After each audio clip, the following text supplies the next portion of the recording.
बिहार के एक छोटे से गांव के पास एक कटहल का पेड़ था जो दिन के उजाले में तो सामान्य दिखता था, पर रात के अंधेरे में वो पेड़ अजीबोगरीब घटनाओं का गवाह बन जाता था।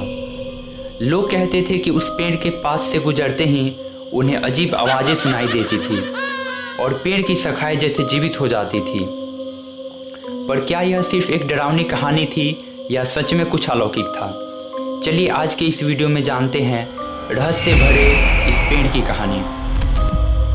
दोस्तों, अगर आपको ये वीडियो अच्छी लगती है तो दिल से एक लाइक ज़रूर कीजिएगा, क्योंकि मैंने बहुत मेहनत से ये वीडियो आपके लिए बनाया है।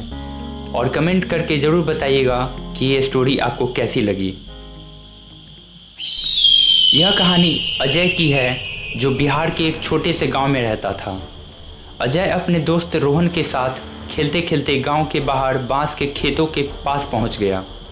वहां एक विशाल कटहल का पेड़ था, जिसे गांव के लोग भूतिया पेड़ कहते थे। अजय एक मासूम और निडर लड़का था, जिसे गांव की हर गली हर नुक्कड़ पता थी। वह हमेशा नई नई जगहों की खोज में लगा रहता था। दूसरी ओर रोहन थोड़ा डरपोक था, पर अजय के साथ रहते हुए वह भी साहसी बनने की कोशिश करता था। एक दिन अजय और रोहन गांव से बाहर कहीं घूमने निकले थे। गर्मी का मौसम था, इसलिए उन्हें समय का पता ही नहीं चला। उनको घर आने में लेट हो गया और शाम ढल चुकी थी। घर लौटते वक्त उन्हें उस कटहल के पेड़ के पास से होकर गुजरना था, जिसे लोग भूतिया कहते थे। उस दिन गांव में बिजली भी चली गई थी। चारों तरफ सिर्फ अंधेरा ही अंधेरा था।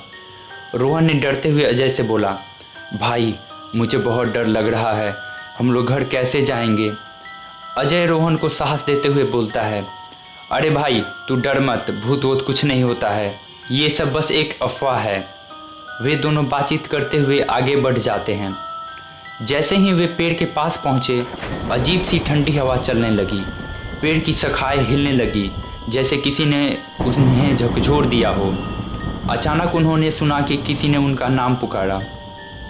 दोनों ने इधर उधर देखा, पर कोई नहीं था। तभी पेड़ की एक बड़ी शाखा टूटकर नीचे गिर गई। दोनों दोस्त दौड़ते हुए गांव की ओर भागे। अजय और रोहन ने यह बात अपने गांव के दादा, जो एक भगत थे, उनको बताई। दादा ने गहरी सांस लेते हुए कहा, यह पेड़ सिर्फ एक पेड़ नहीं है, यहाँ एक भूत रहता है, जो पहले एक साधारण इंसान था। उसे चुड़ैलों ने मार डाला और उसकी आत्मा इस पेड़ में कैद हो गई। मैंने कई बार उन चुड़ैलों से भी बात किया है। अगले कुछ दिनों में गांव में और भी डरावनी घटनाएं होने लगी। लोग कहते थे कि उन्होंने रात में पेड़ के पास अजीबोगरीब रोशनी देखी और आवाज़ें सुनी है। कई सड़क पर चलते हुए लोगों को तो किसी ने उठाकर गड्ढे में फेंक दिया था। धीरे धीरे दिन बीतते गया और लोग शाम को उस रास्ते से होकर गुजरना छोड़ दिए। कुछ महीनों बाद एक दिन अचानक, बिना किसी तूफान या बारिश के, वह विशाल पेड़ जड़ से उखड़कर धरती पर गिर जाता है। लोग डर गए, क्योंकि पहले तो वह भूत सिर्फ पेड़ की शाखाएं तोड़ता था, पर अब उसने पूरा पेड़ ही उखाड़ दिया था। गांव वालों को लगा कि उन्हें उस भूत से छुटकारा मिल गया है। लोग जश्न मना रहे थे। मगर क्या सच में भूत इतनी आसानी से गांव छोड़कर चला गया था? यह बात सोचते सोचते अजय को नींद आ गया और वह सो गया। उसी रात उसने सपना देखा कि वह भूत उसके घर के पास आ गया है। वह धड़फड़ा कर उठा और उसने समय देखा तो सुबह के 4 बज रहे थे। अक्सर सुबह का देखा हुआ सपना सच होता है, यह बात उसे किसी ने बताई थी। उसने तुरंत जाकर दादा को यह बात बताई। दादा ने उसे समझाया कि अब भूत गांव के बाहर नहीं, बल्कि गांव के अंदर आ चुका है। उसी दिन गांव में एक बहुत अजीब सी घटना घटती है, जिसे देखकर लोग अचंभित रह जाते हैं। एक सुनसान खेत में लोगों को गांव के सारे कुत्ते मरे हुए दिखते हैं।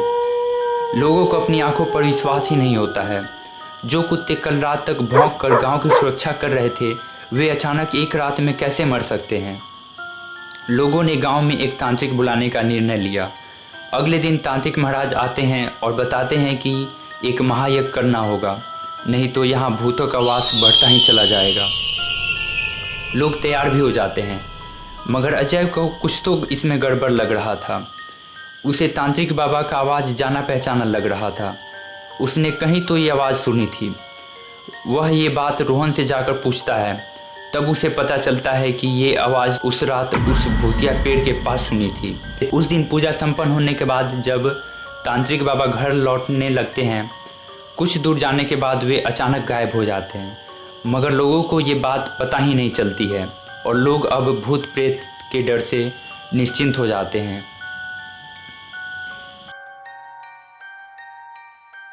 एक दिन अजय और रोहन गांव के पास वाले तालाब के किनारे बैठे थे। तभी उन्होंने तालाब के पानी में एक अजीब सी छाया देखी। छाया ने उनकी ओर इशारा किया और फिर गायब हो गई। दोनों दोस्त सहम गए और सोच में पड़ गए कि क्या वह भूत अभी भी उनके आसपास है।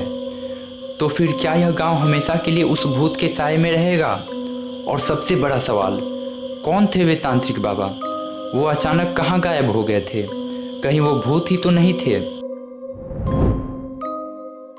तो फ्रेंड्स, आपको क्या लगता है, क्या हो सकता है? आप अपने विचार कमेंट्स में ज़रूर बताइएगा। और अगर आपको ये वीडियो अच्छी लगी हो तो इस चैनल को सब्सक्राइब ज़रूर कीजिएगा, क्योंकि मैं आपके लिए ऐसे ही मज़ेदार स्टोरीज लाता रहूँगा। तब तक के लिए good bye, thanks for watching.